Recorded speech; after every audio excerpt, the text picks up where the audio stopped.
dia, boa tarde, boa noite. Eu sou Ivan Gricook da 5576 Marketing e hoje o nosso convidado é um médico com muitas histórias e experiências para contar. Ele tem especialização em dermatologia clínica, cirurgia dermatológica e dermatologia estética. Bem-vindo ao Pode Harmonizar, Dr. Alexandre De Seco. Muito obrigado pelo convite. Para mim é um prazer, né, a gente poder bater um papo aqui sobre questões da medicina estética. Show. Doutor, me conta um pouquinho da tua história na medicina, assim. Você se formou e o que você fez da vida depois? Bom, quando eu me formei há muito tempo, né, embora passe muito rápido, eu tenho 23 anos de formado. É até interessante, é engraçado olhar para trás, porque como na época da faculdade a gente estava próximo do ano 2000, nós seríamos os formandos do ano 2000, né? Então era uma coisa nossa, né? E de repente, num piscar de olhos, o ano 2000 passa a ser um passado já meio remoto, Sim, é né? esquisito. Tem até os memes, né? Sim, e realmente eu me formei numa outra medicina. A Uhum. medicina que a gente vê hoje, eu não vou dizer que ela seja melhor nem pior, mas é muito diferente, né? Principalmente em relação à formação médica. A minha formação, né, foi na Faculdade de Medicina da USP, tivemos ali como hospital escola o HC, né? Uhum. E ali nós víamos de tudo, era praticamente um cenário de guerra. Então, realmente O a gente HC é aquele saía gigantesco que tem. gigantesco. O HC você tem o Instituto Central Uhum. e todos os outros institutos de especialidades. E ele é o maior hospital do Hemisfério Sul. Nossa. Sim, é algo assim É, interminável. se eu não me engano, ele fica na Rebouças, né? Um negócio gigantesco, alguma coisa Na assim. Não sei verdade, se é Rebouças. ele começa na Doutor Arnaldo com a Faculdade de Medicina da USP, aquele prédio histórico, Aham. né? Que faz parte, né? Na verdade, é o Hospital das Clínicas da Faculdade de Medicina da USP. Uhum. Né? Embora ali a Faculdade de Medicina seja muito anterior à existência da Universidade de São Paulo, né? Assim Uhum. como a Faculdade de Direito do Largo de São Francisco. Elas foram incorporadas à USP só na década de 30 para 40, Uhum. mas elas eram ali do início do século XX. Entendi. E aí o HC foi sendo construído ali, descendo ali a Rebouças, você tem Uhum. ali o Entendi. quarteirão da saúde, né, com Encore e tudo mais. Certo. E aí você fez a residência lá? Então, naquela época, né, no ano 2000, a dermatologia, ela estava começando a ter alguma relação com a estética. A estética até então era do cirurgião plástico, Uhum. né?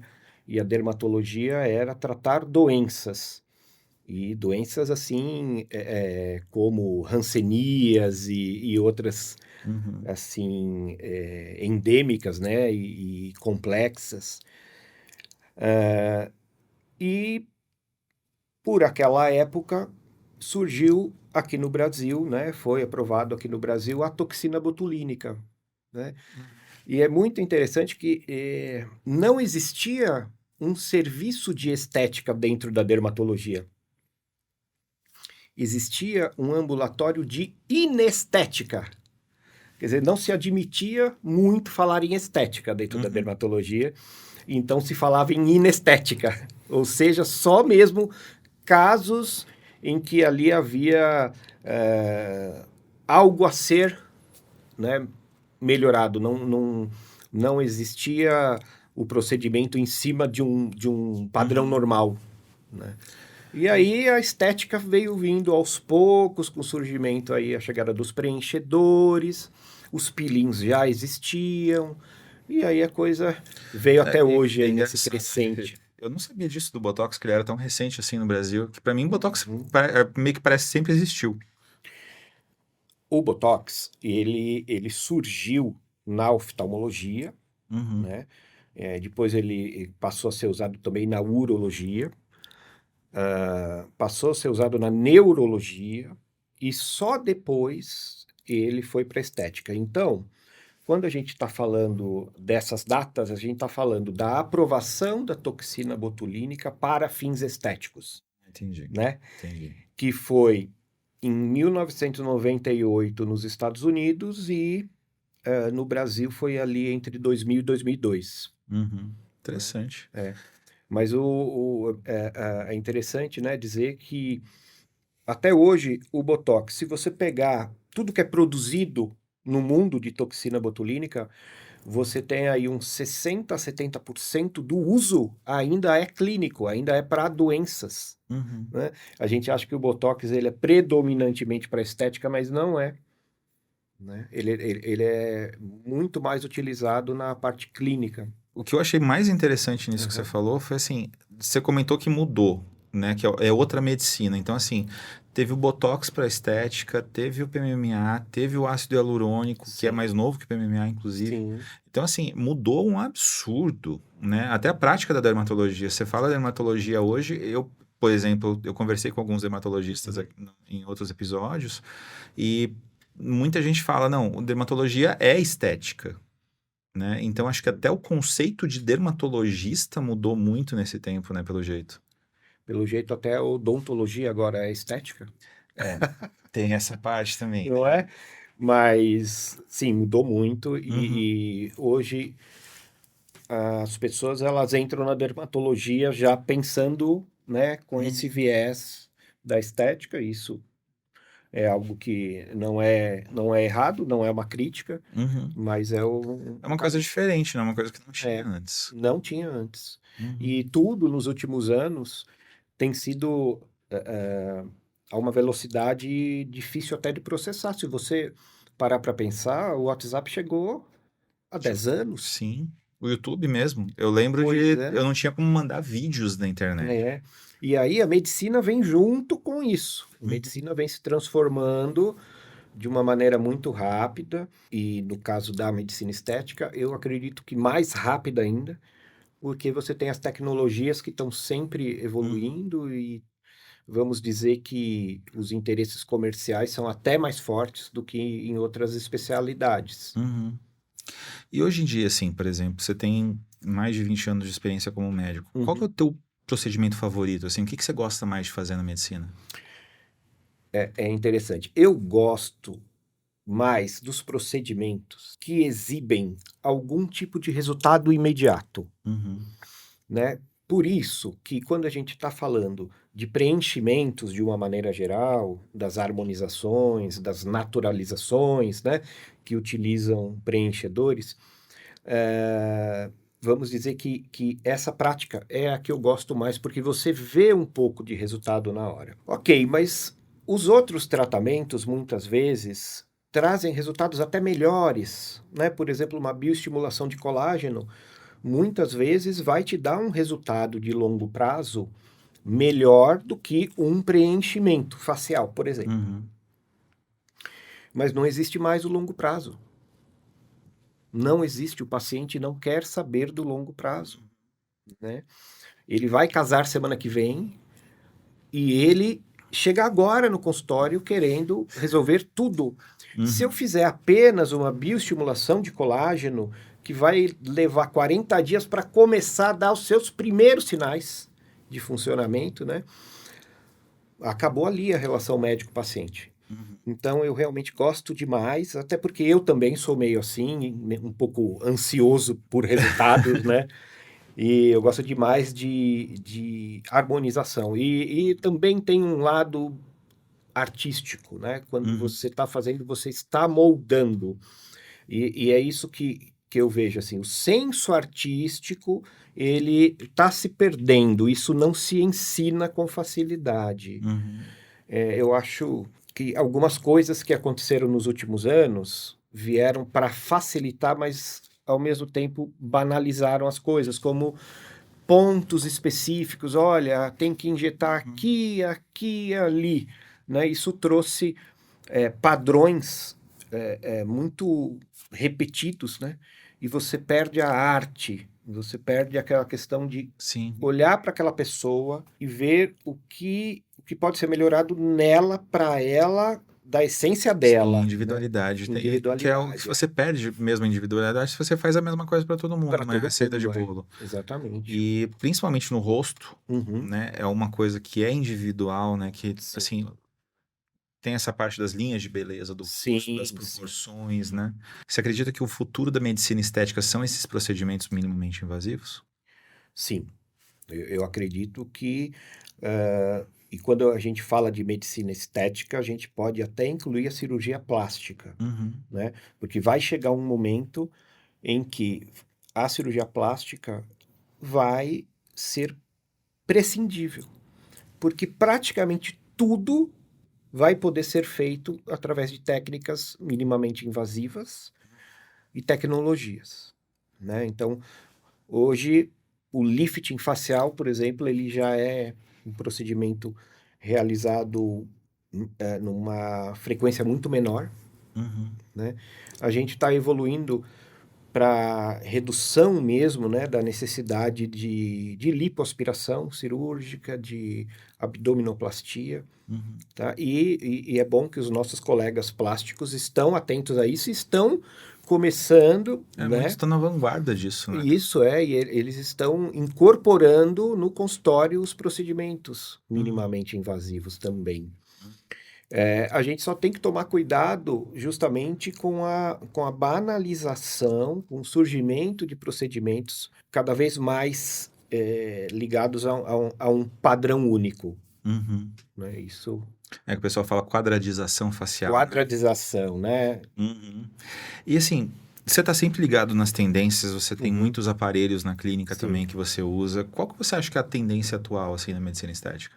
Eu acredito que a medicina estética está num momento de virada, em que a gente vai começar a criar regeneração dos tecidos, né? Uhum, Tanto através da bioestimulação do colágeno, né, que é trazida aí através de substâncias injetáveis, uhum, tecnologias, e agora a gente está realmente começando a mexer na célula, uhum, tá? Já existem alguns estudos com algumas substâncias, ainda não aprovadas, uhum, tá? Mas que nos estudos mostram realmente um rejuvenescimento real, uhum. né? Temporal. Então, a estética regenerativa é o futuro, certo?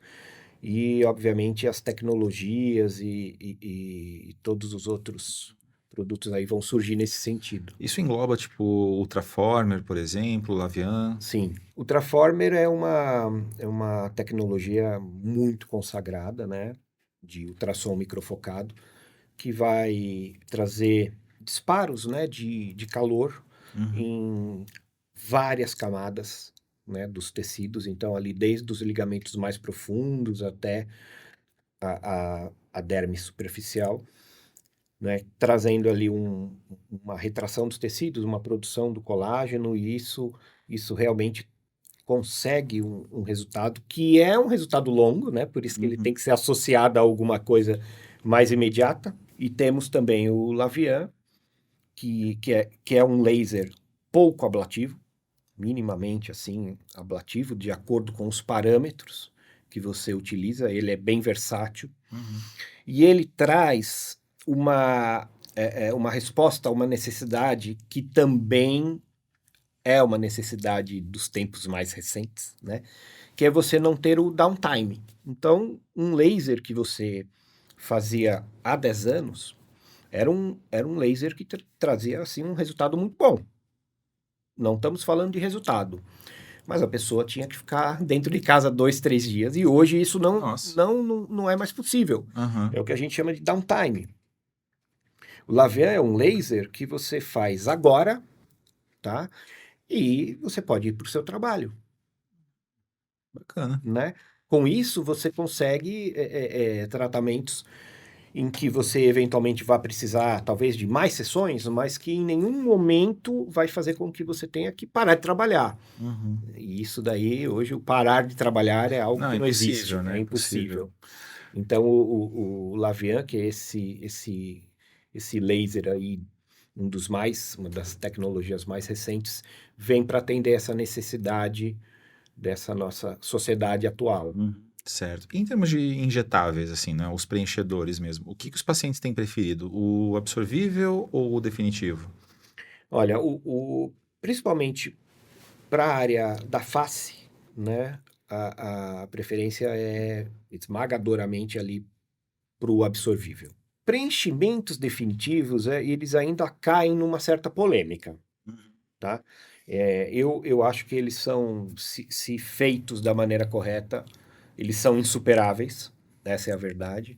A gente sabe que, por exemplo, o PMMA, que até segundo um estudo do FDA, é mais até seguro que o ácido hialurônico, né? A gente sabe que o PMMA, utilizado da maneira correta, é o melhor preenchedor que existe e é o melhor bioestimulador que existe.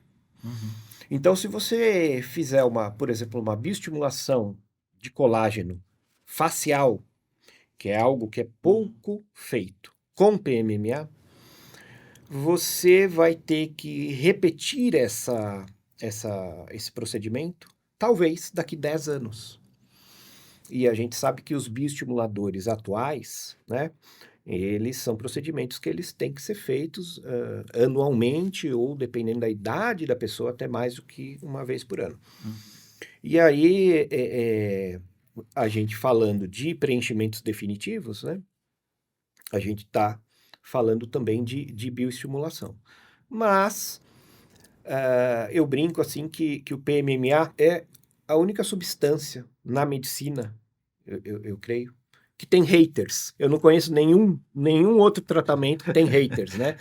Então, assim, para você ter hater, é porque você está atrapalhando ali a vida de outras pessoas, você está causando, né? Então, realmente, os resultados dele incomodam outras áreas da indústria estética. E, com isso, você sempre vai ter desinformação. E é muito complicado, né? Principalmente na era da pós-verdade que nós vivemos. O que você diz vira verdade antes de ser, né? Sim. E aí, com isso, os E tudo preenchedores vira buscável, né? definitivos, né?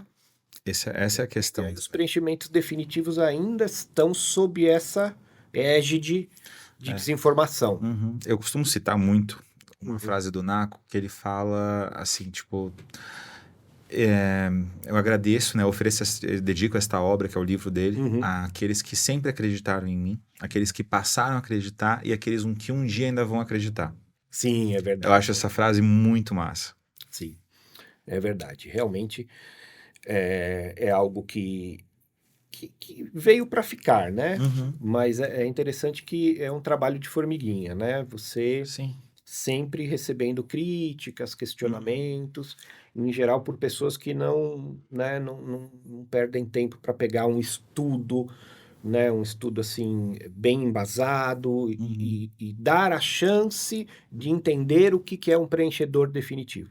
Então é muito mais fácil eu ficar ali, né, junto com a manada, dizendo não é bom, não é bom, não façam, né? Do que você perder um tempo ali investindo, estudando também, né? A própria substância, não só lendo artigos, mas criando artigos, para poder falar com propriedade, né? Não é o que acontece hoje. É engraçado, né? E tem muito lugar que você pode procurar, né? Então, o objetivo do podcast, inclusive, é isso também. Sim, é informar as pessoas, mostrar que diferentes médicos de diferentes especialidades também usam produto e etc, né? Então... Sim, que é utilizado na medicina há quase 100 anos. Inicialmente como cimento ósseo e hoje, né, lentes intraoculares e uma série de outros empregos do PMMA. E aí isso ninguém questiona, né? Exatamente. E o pessoal às vezes nem sabe que é PMMA também. Né? Não Muita sabe. coisa disso. Aliás, é aí que tá. A desinformação, por exemplo, ela vem, né, através de complicações que não foram causadas por PMMA, mas existe aí uma tendência a colocar no mesmo saco o PMMA, que é um produto aprovado no mundo inteiro, um produto que está na medicina há quase 100 anos, colocando no mesmo saco de produtos que são proibidos, que são ilegais, como hidrogel, como silicone industrial, quer dizer, não tem como. A gente tem que trabalhar para informar. Exatamente. E preenchimentos íntimos, doutor? Você faz preenchimento íntimo feminino e masculino, né? Feminino e masculino. Você costuma fazer eles com definitivo ou absorvível? Só eu pessoalmente só com absorvível, Uhum. né? Mas nós temos aí grandes colegas que fazem com definitivos. Uhum. No Brasil, eu acredito que pela cultura latina, ainda o homem, né, tem aí certos conceitos, né, Uhum. de masculinidade que dificultam a busca de ajuda em relação aos procedimentos íntimos. Mas, por exemplo, na Europa é algo muito comum, né? O preenchimento peniano é algo assim corriqueiro. Uhum. Mas, de certa maneira, o cenário está mudando. Porque você consegue um resultado que muitas vezes muda a vida daquele homem, Uhum. E psicologicamente falando. até pela facilidade da recuperação também, né? Sim, não, a recuperação. Não existe nenhum procedimento assim cirúrgico que possa, né, você, ter um resultado aí de aumento da espessura do pênis, a não ser procedimentos realmente muito invasivos e que não se justificam. E o preenchimento é um procedimento simples, com uma recuperação rápida e que traz muitas vezes de volta a autoestima para o homem. E esse preenchimento é feito no hospital? Não, ele é feito mesmo em clínica, né? É um procedimento feito com anestesia local e que Uhum. não difere de outros preenchimentos. A Uhum. única coisa é que o pós-procedimento vai exigir ali algumas manobras, Uhum. alguns cuidados. Por exemplo, assim, tem muito homem que teria uma vantagem, por exemplo, não vantagem, mas será que tem muito homem que teria, por exemplo, autoestima melhorada com isso? Existem Sim. muitos casos que necessitam do procedimento, que seriam recomendados? Eu acredito que a gente deveria pensar no número de mulheres que fazem cirurgia de implante de prótese mamária, Uhum. né? Então, essas mulheres, elas têm um ganho aí de autoestima Uhum. muito grande, né? Então, se a gente for pensar, aí, realmente, num mesmo contingente, existem homens que se beneficiaria tanto quanto as mulheres, Uhum. né? No caso, né, nesse caso do exemplo das mamas. Agora, a questão mesmo do pênis, no que diz respeito às dimensões, isso é algo assim que é discutido no mundo todo, é algo que tem assim estudos que chegam a números muito diferentes entre si, não tem um estudo definitivo sobre tamanho de pênis, né? Lembrando que o preenchimento íntimo, ele não vai diretamente aumentar o comprimento do pênis, Uhum. né? Ele vai aumentar realmente a circunferência. Porém, existem dois tipos de pênis. Você sabia que existem dois tipos de pênis? Não. Existe o pênis shower e o pênis grower. O que seria isso, né? Você tem homens em que o pênis no estado flácido é praticamente do mesmo tamanho do que ele no estado ereto. Eu não sabia disso. Sim. E homens em que o pênis flácido é infinitamente menor do que no estado ereto. Uhum. E são justamente esses homens que procuram ajuda, né? Que são os grower, Uhum. que são aqueles pênis que eles vão crescer no momento da ereção, né? Uhum. E eles acabam tendo pênis que eles julgam muito pequenos Uhum. no estado flácido e aquilo incomoda. Já o shower, ele tá feliz em qualquer situação, né? Ele não precisa buscar ajuda. Uhum. Não é ele. Mas assim, quando você tem um pênis muito elástico, ele retrai demais, né? Uhum. Na fase flácida, né?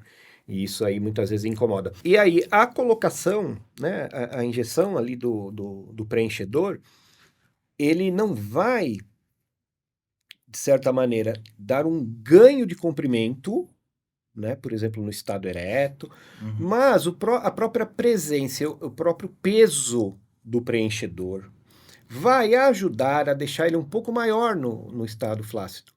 Porque ali você tem ali uma substância que vai atrapalhar, vai dificultar que ele retraia tanto. Entendi.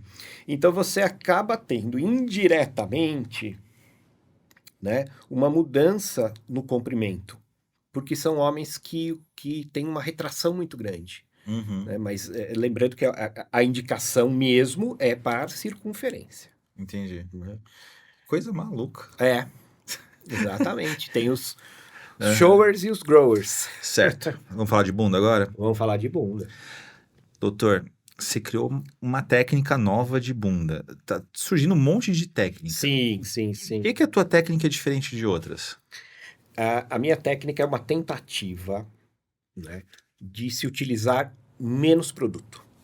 Uhum. A gente sabe que complicações elas vão existir muitas vezes proporcionalmente à quantidade de produto que se utiliza. Isso não é só o PMMA, isso também é pro ácido hialurônico. Água, né? Tem gente que água, tem uma né? notícia esses dias e uma pessoa que morreu tomando água. Tomando água. Esse mundo é inacreditável. Mas a minha técnica tenta reduzir o volume injetado, mantendo o resultado. Uhum. Então, essa técnica ainda não está validada, mas eu espero que em breve a gente possa compartilhar com os colegas. Bacana, bacana. E, assim, eu tenho visto os teus resultados, eu tenho Uhum. acompanhado os teus resultados e, assim, eles têm melhorado cada dia mais, óbvio, com a Sim, sim. prática, mas, assim, teve um resultado esses dias que você postou que foi um negócio de outro mundo. Eu vi o vídeo lá, vi o Reels, eu olhei o vídeo, tipo, apareceu o antes, apareceu depois, eu, tipo, Acho que nem é a mesma eu pessoa, soltei né? um palavrão. Eu tive que ver o vídeo de novo, literalmente, acho que eu vi umas 3 vezes, porque, assim, eu falei, cara, que é isso? Então, eu sou muito detalhista, que é Uhum. algo assim que isso não é uma vantagem. Ser detalhista não é uma vantagem em quase nada, né? Mas eu, naquele momento, eu sou muito mais um escultor do que um médico, Uhum. né? Tanto é que meus procedimentos são um pouquinho mais demorados. Uhum. Eu não consigo fazer tantos procedimentos, porque para mim, enquanto não tiver perfeito, não terminou, Uhum. né?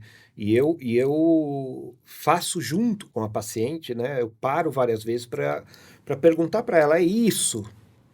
É Uhum. por aqui? É por ali? O que você acha? Claro, respeitando todos os, né, os conceitos aí de proporções, Uhum. porque a gente tem que tomar cuidado com as distorções, né, da percepção corporal. Tem muitas pessoas que têm essa distorção. E aí também, tá, só voltando um pouquinho, no caso, né, do preenchimento peniano, né, muitos homens procuram sem ter a menor necessidade para isso. Né? Exatamente, mesma coisa. Então, a gente tomando esse cuidado, né, de você não exagerar, você vai respeitando o desejo, né, do paciente, que muitas vezes fala assim, eu nunca consegui usar um biquíni, nunca usei uma saia, né, e são pessoas até que se emocionam com o resultado, Uhum. né. Isso é muito prazeroso, eu acho que isso daí me move. Bacana. E me explica como é que funciona esse procedimento de glúteo. Você faz uma harmonização glútea com preenchimento, é em consultório mesmo? É um procedimento minimamente invasivo com anestesia local, né?